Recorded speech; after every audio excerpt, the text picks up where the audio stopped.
Isn't it great? I love that. It makes me feel good. Yeah.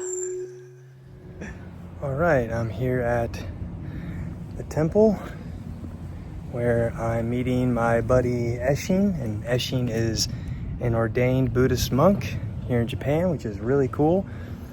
And he has invited me to one of his, I think it's his master's temple.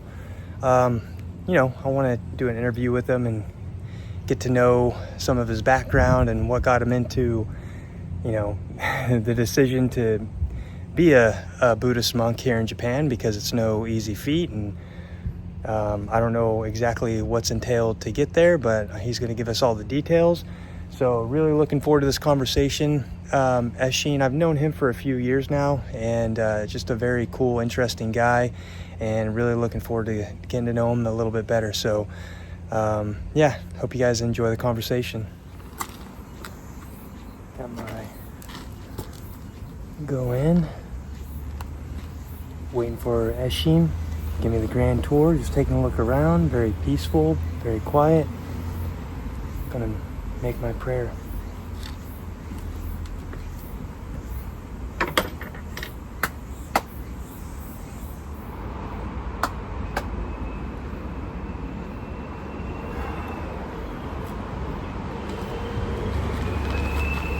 Never know if I'm doing that right, but always find peace in doing it, so that's the gist of it, I think.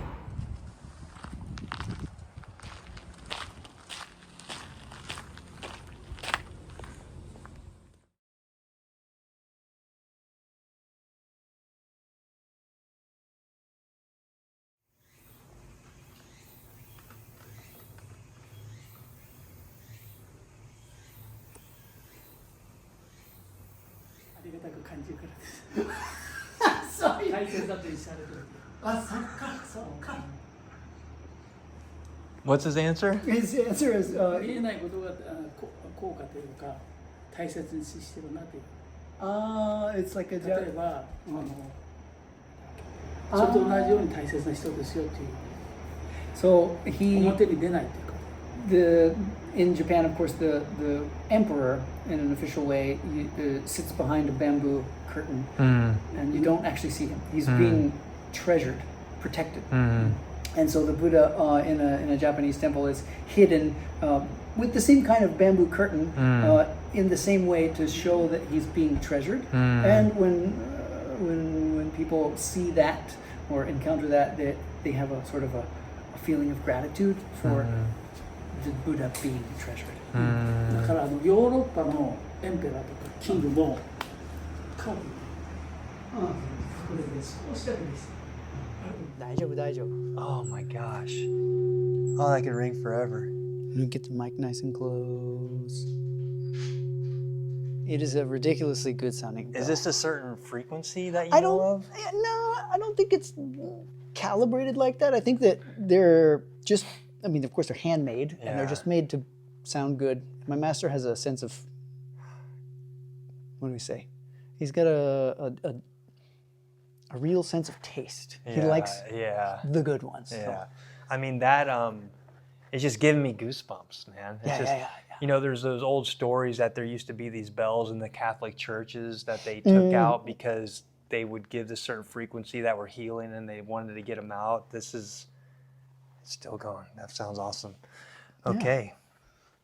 Ringing us in. Yeah. Take two. Here we are.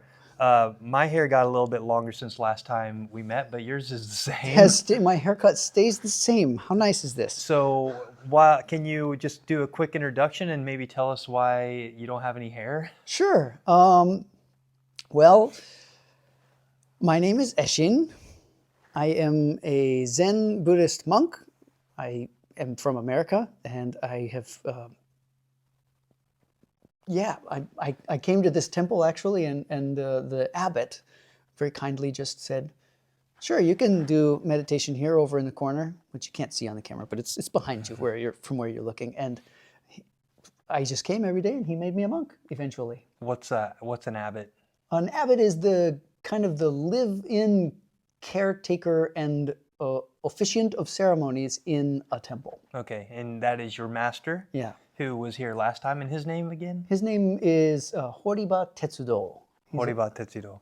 And very nice man. Yeah, I like him a lot. And he gave me some incense. That was great, and kind of gave us a tour of some of the things back here, and gave us a history lesson on the Daruma-san, which I loved because I didn't know about that. So, great. So you are an ordained monk, and so we got a lot to talk about. And we did this before, but the recording went bad, so here we are again. Yes, here we are again. And thank you. It's always great to see you. Thank you so much. You too.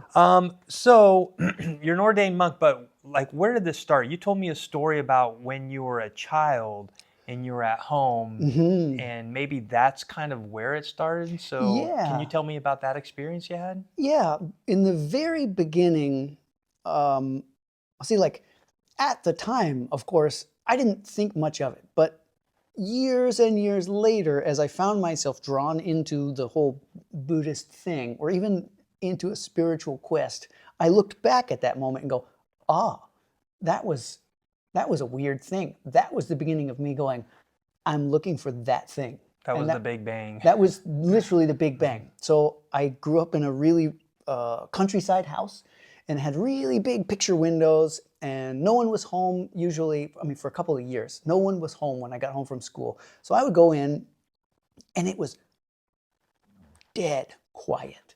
And I would just sit there and just soak up the silence. And I found that really fascinating. And I did it again and again and again and again. And I got into this whole routine where I'd sit myself just right so that I didn't have to use my muscles to hold my posture up, which is such a weird thing for a 9-year-old kid to get into. And I was just like, oh yeah, if I just get my body just right, and I'm just sitting there like this, if I ate snacks, because you get home and nobody's around, of course you go raid the pantry and open the refrigerator and all this. But if I ate snacks, I'd fall asleep. But if I didn't eat snacks, I wouldn't fall asleep.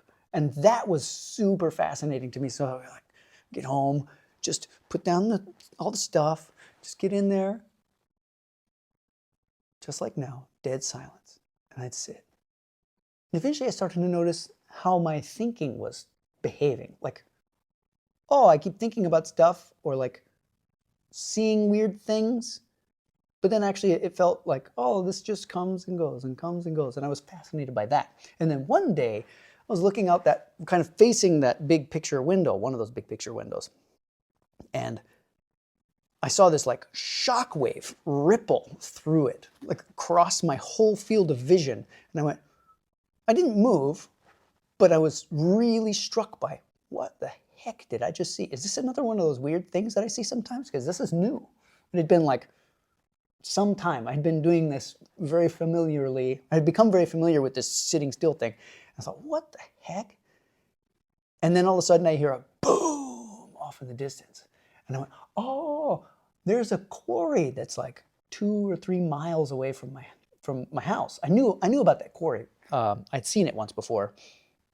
And you live around the country, you kind of figure out what's going on around you. And I recognized, they're probably blowing up the rocks to get it loose so they can use it, make gravel or whatever they do with it.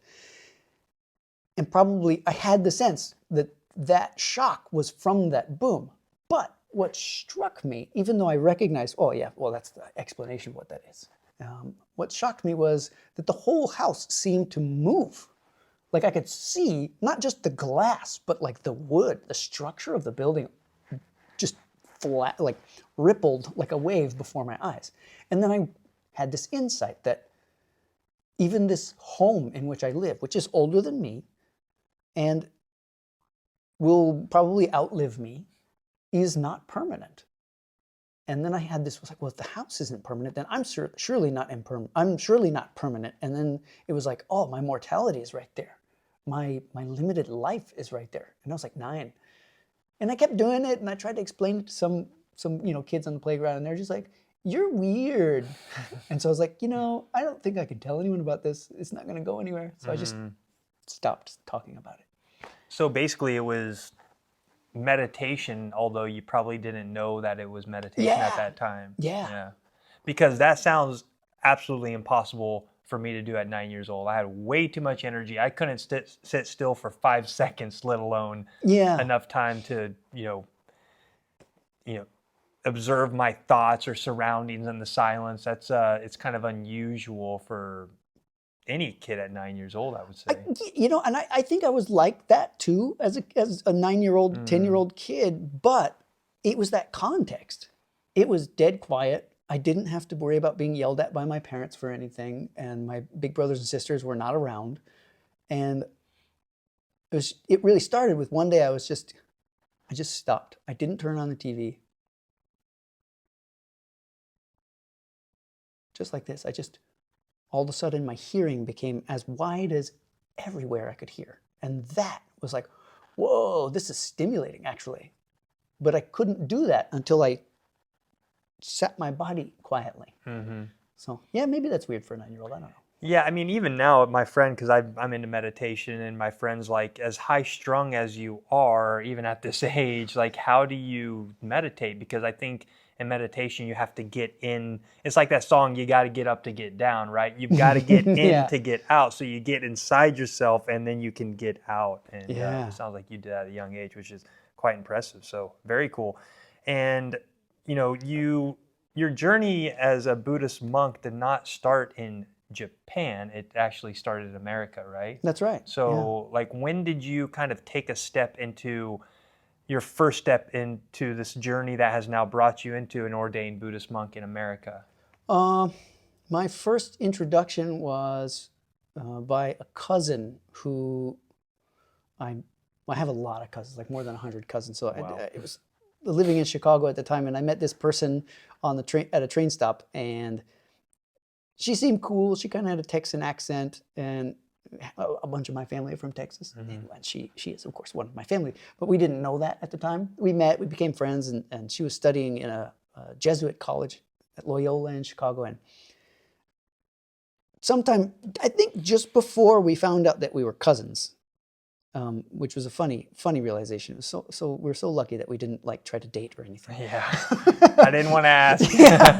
We laugh. We always laugh, remembering that. Man, that could have gone so different. But we became really good friends, and then realized we were cousins, and it was like, oh, that makes so much sense. But she was like, I think you're kind of like a Buddhist. And I'm like, no, that's too stereotypical. What are you talking about? I didn't really know anything about Buddhism.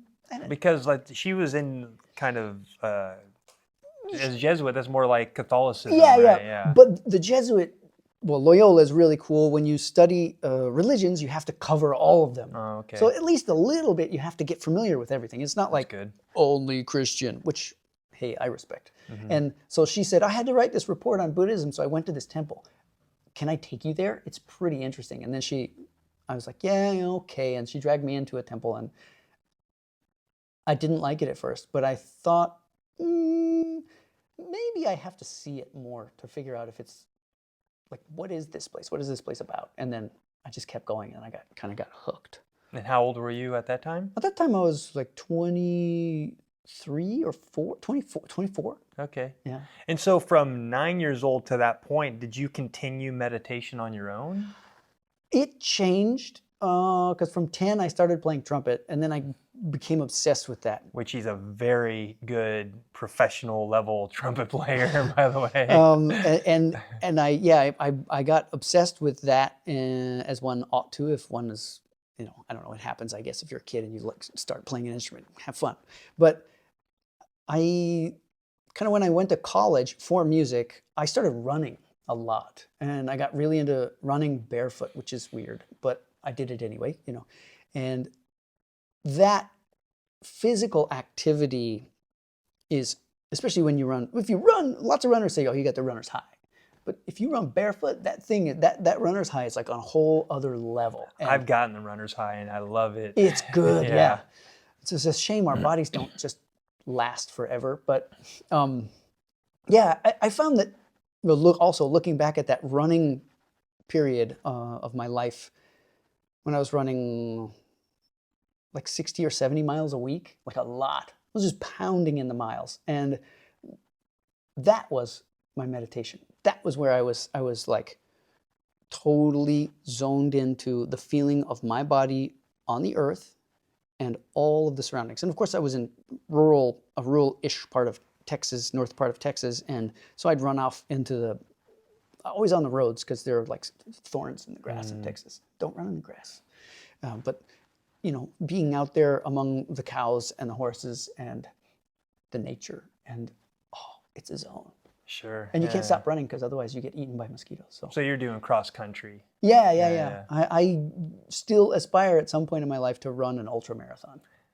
50 miles would be if I run 50 miles, by the time I'm 50, I'll be happy. I've done some crazy things in my life, especially MMA fighting. Never once has it crossed my mind it sounds like a good idea to run a marathon. So yeah. So you started this journey in America, and then you eventually came to Japan. So when did you come to Japan, and why Japan specifically instead of any other Buddhist country? Good question. Yeah.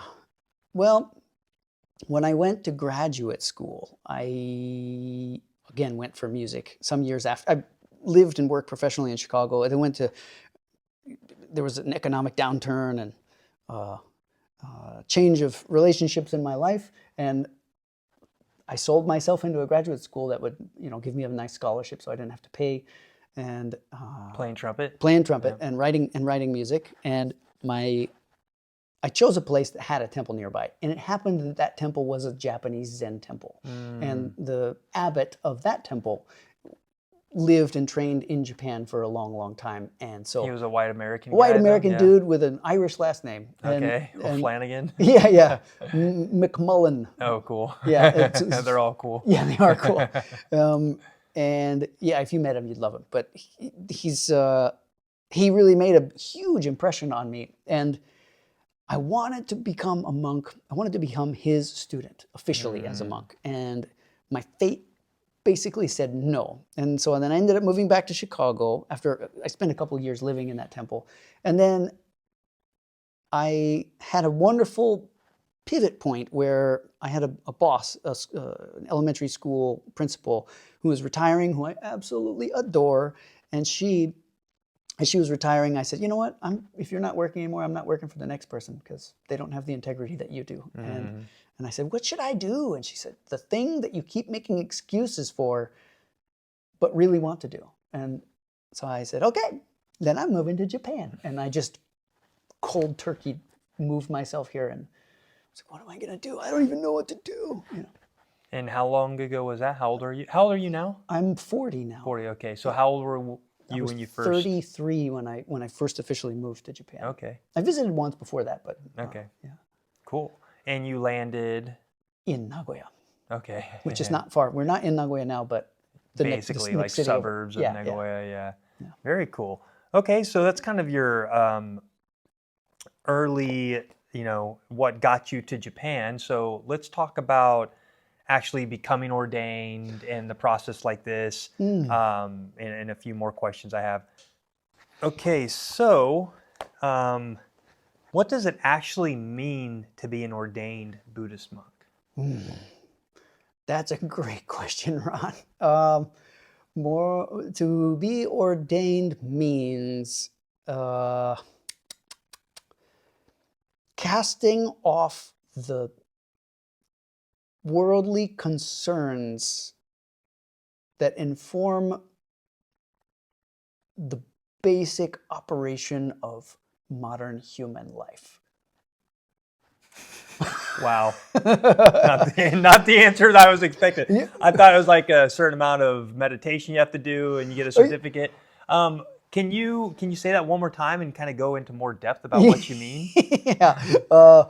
No one's ever asked me that question, so I was like, "Oh man, yeah, that's what it means." So, yeah, you have to do a whole lot of meditation. One doesn't necessarily have to do meditation before becoming ordained, but you enter in, you find a master, somebody who is a teacher who is established in a tradition, a Buddhist tradition, not just Zen. It could be any Buddhist tradition. They pretty much all work the same. Can any abbot be a master to Any teach? abbot is a master. Okay.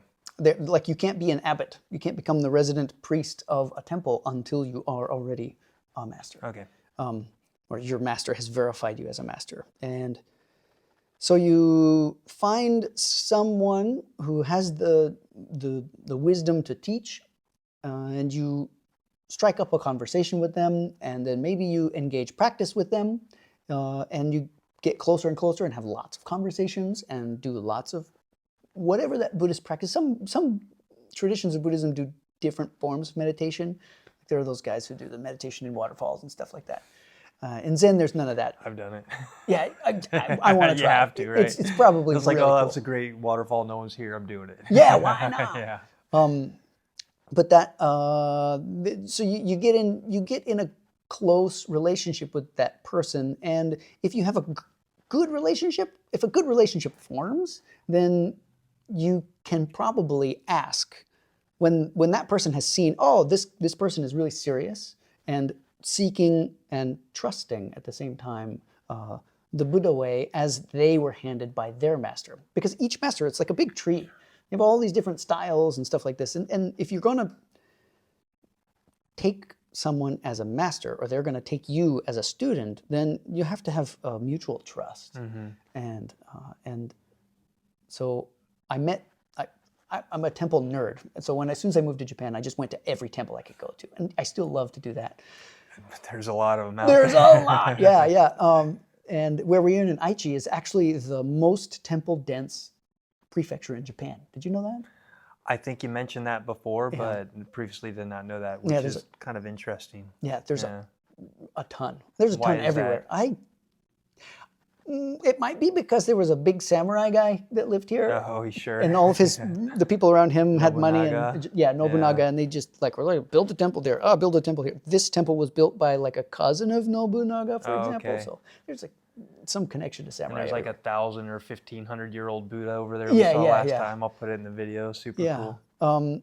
But yeah, so I just kept coming here. Or I came here by chance one day, and to this temple, and the abbot. And the name of this temple is? Hosenji. Hosenji. Treasure Spring Temple.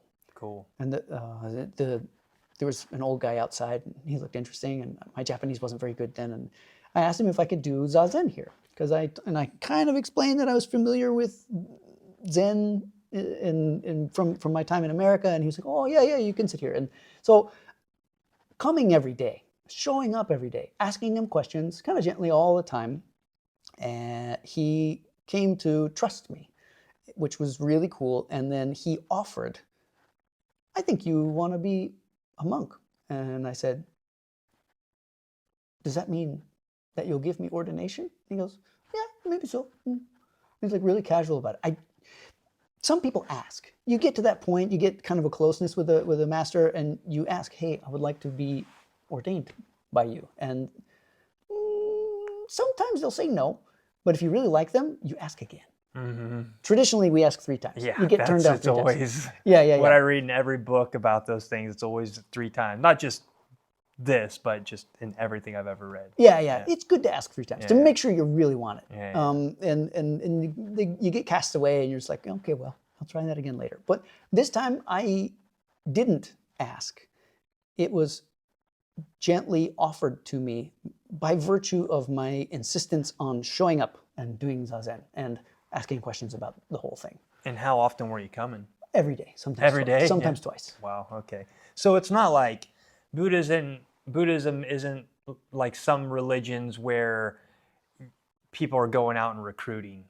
Like, hey, read this, come join us. Read this, come join us. It's completely. Is that even allowed? It is expressly forbidden by the teachings of the original teacher Shakyamuni Buddha. Like from the beginning, this is a non-conversion thing. Yeah. If you want this, it begins with a question. You ask the question, then if you want to ask another question after that, you ask another question, and you just keep going like that. Mm-hmm. And that is the only way in. I wish all religions were like that. I guess Buddhism at its core is a religion. It's a funny thing. That's a funny thing. I'm not sure it.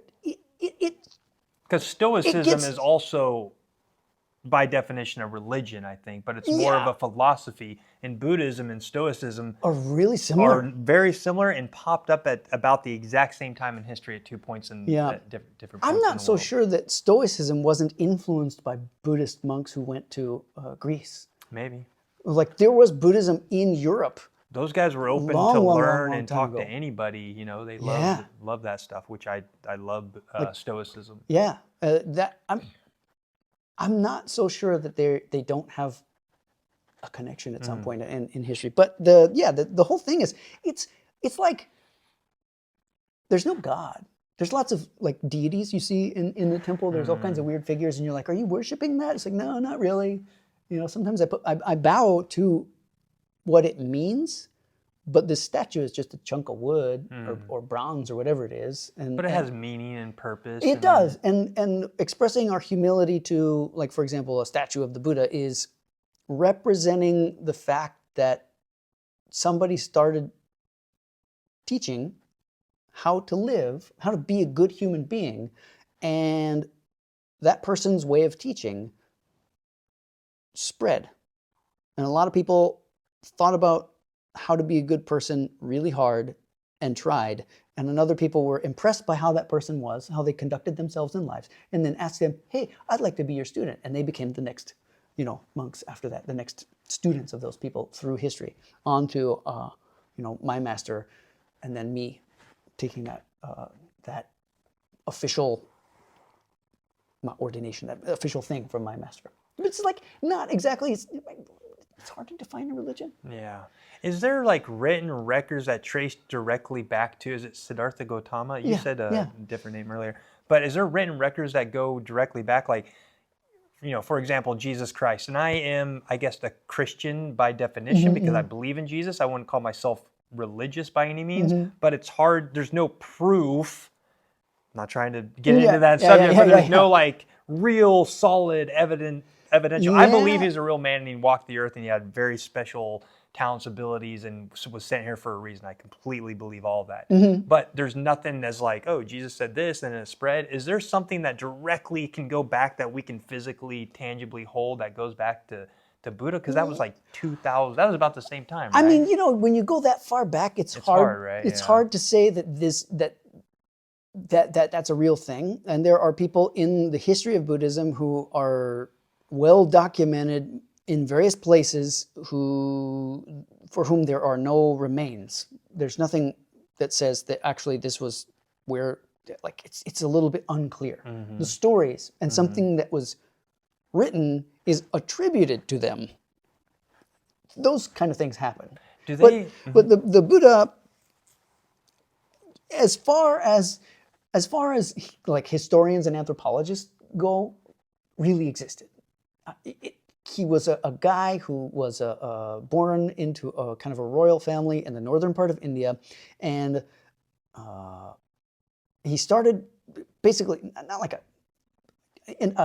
way of living, teaching what became Buddhism. It wasn't Buddhism at the time. Buddha just means teacher, so he was the teacher, and he gave permission to the next person to be the leader or the teacher, and then that person gives the next person, and then it spread like that.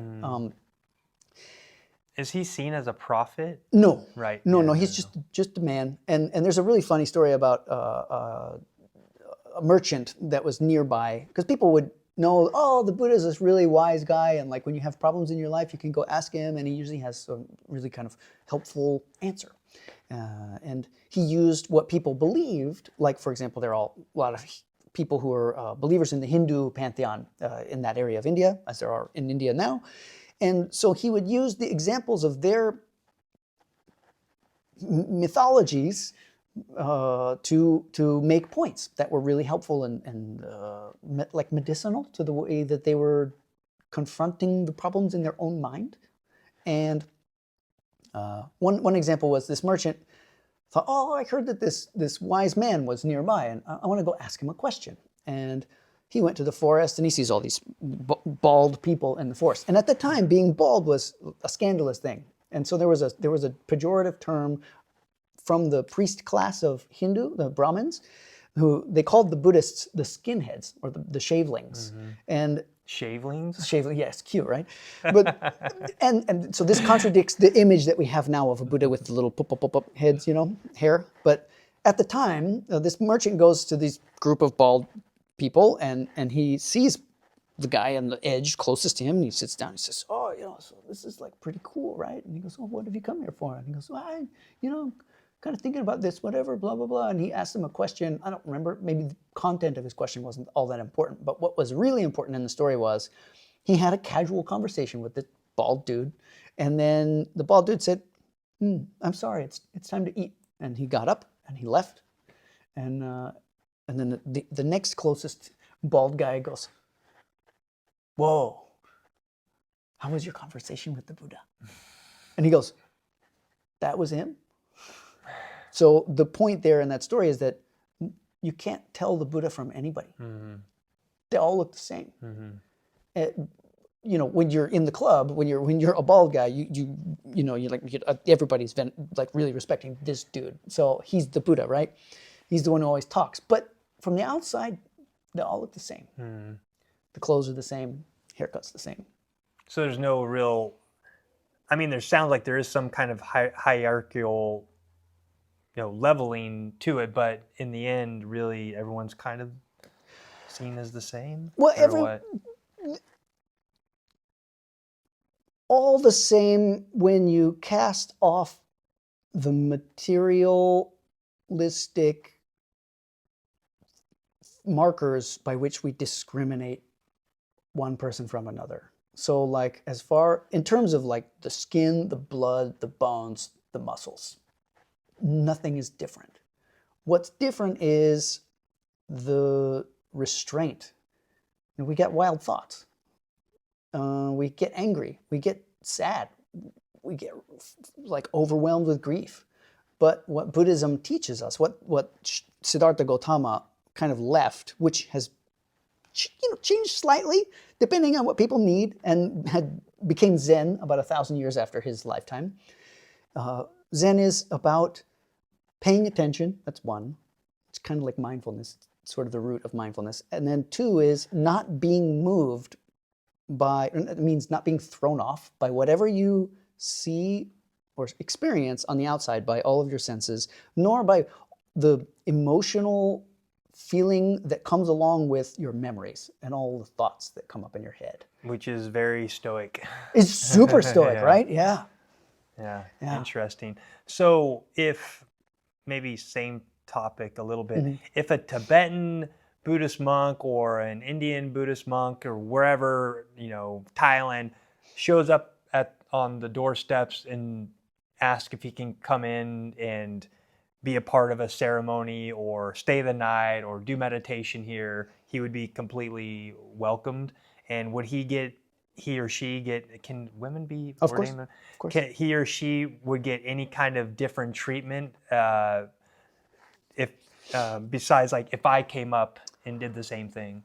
Well, that's a good question.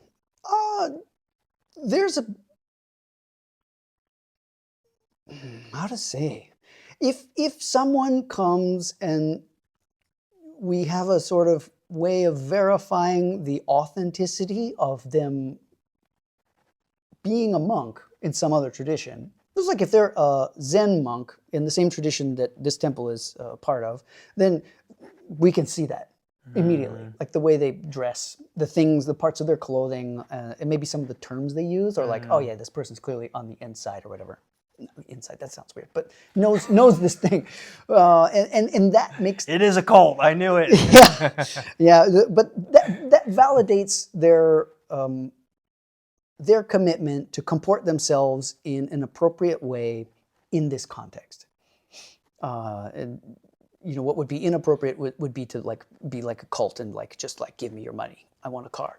That would be inappropriate. But we have an understanding that all Buddhist monks across all traditions have the same basic promise to comport themselves in a certain way. So if you knew or could verify through a little conversation that person was not just faking their way in by wearing Buddhist clothes or Buddhist looking clothes, then yeah, they're welcome. It's like, the secret handshake. Ba, ba, ba, ba, Yeah. ba, But usually across all the traditions of Buddhism, the outermost robes. Of course, in Japan we wear a Japanese kimono, well, underwear. That's like American. Even the Japanese monks are wearing American underwear. Let the record Fruit show. of the loom, baby. Fruit of the loom, baby. Let's go, tidy whities. Yes. Then outside that we wear a kimono, well, a juban, which is this sort of white undershirt thing that's like a kimono, and then Is it starched? No. Okay. It's got a hard piece of plastic in it to make it look extra handsome, but that's not necessarily. It's working. Yeah. Oh, thanks. Gosh. But then a kimono, which is Japanese, and then outside that we wear a Chinese garment called jikitotsu, which has these big, long black sleeves. Sometimes there are other colors, but usually they're black. And then outside that, on top of that, we wear what's called an okesa, which is a Chinese rereading of a Sanskrit word pronounced in a Japanese way. The Sanskrit original word is kashaya, and that is the same exact garment that the Buddha wore, and is made according to the same principles, largely. And what's most important is the form of the sewing. And even this small thing I'm wearing, which is called a rakusu, it's a little bit different. Of course, it's got these sort of straps that can hang it across my body, but you can see how it's got this sort of like a rice field pattern. Is that what it represents? Yeah. Oh, okay. In fact, from the Buddha's own instruction, when they first started wearing big pieces of cloth that they took off dead bodies and washed and then maybe dyed and then covered their bodies with this sort of discarded, the most dirty cloth. One guy couldn't find a big one. So he collected all these different smaller pieces, fabric that had been chewed by animals, fabric that was used by women for menstruation to take care of the blood that comes out of their body, and childbirth, and sometimes wiping excrement, and of course, fabric that was associated with dead bodies. And wow. Yeah, like the worst of the worst fabric. And he took it and very carefully washed it and then boiled it and dyed it and then sewed it together. And he was probably kind of clever about sewing. And so he sewed it together in this pattern. And he showed Siddhartha Gautama and said, teacher, I cannot find a big robe, so I have made this.